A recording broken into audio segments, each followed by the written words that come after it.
Thank you, member. Recognized the member for Burnaby North. Thank you, Madam Speaker, and thank you to the member from Kamloops North Thompson for moving this motion.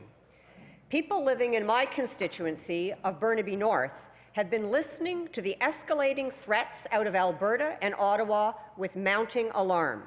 They've been sharing their fears with me.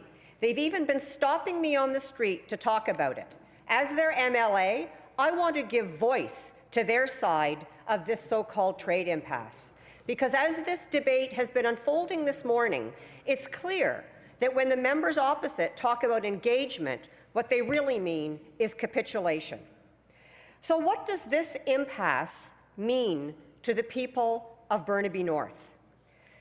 North Burnaby is ground zero in Alberta's fight with British Columbia. If Alberta gets its way, it's where at least one tanker per day will load dilbit. Not oil, not gasoline, tar, so thick it has to be watered down with highly flammable carcinogens like benzene so it can move through the pipe. And then these tankers have to navigate back out through the inlet along the entire northern boundary of Burnaby North, squeeze under the Second Narrows Bridge, not far from my house, and before dodging cruise ships and other marine traffic on their way out to the busiest harbour on the West Coast.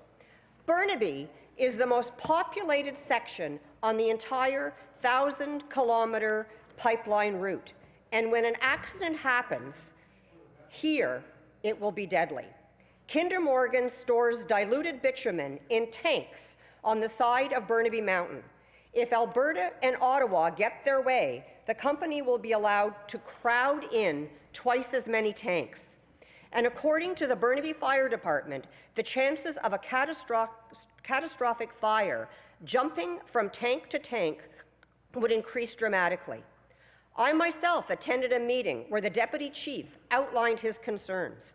I remember him talking about the challenge for crews fighting an uphill fire, about the impossibility of evacuating SFU at the top of the mountain, and the ground-level toxic vapors that would ignite if you tried to start your car to escape. Close to 40,000 people go up to Simon Fraser every day. Many of them live in Burnaby North. And as one of my constituents said, Prime Minister, as you sit safely in Ottawa, you expect me to go to work every day on Burnaby Mountain and every day run the risk of being cut off from my kids when that tank farm blows up. Prime Minister, doesn't the future of my kids matter to you? You can underestimate her concerns if you will. You can call it rhetoric, as you've done so far in this debate. Here's what another Burnaby resident had to say.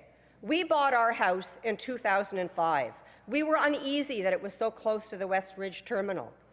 But we trusted that the odds were in our favour because, after all, there hadn't been an accident in 50 years. Then 2 years later, the pipeline ruptured, a block and a half from our house, spilling 200,000 litres of crude oil into my neighbourhood.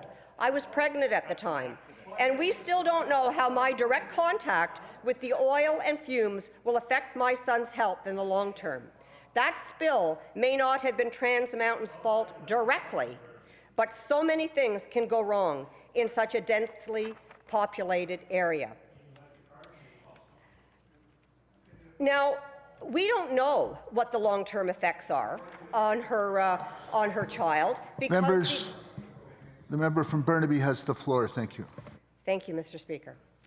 Because the National Energy Board only wanted to hear about the economics, not the health impact.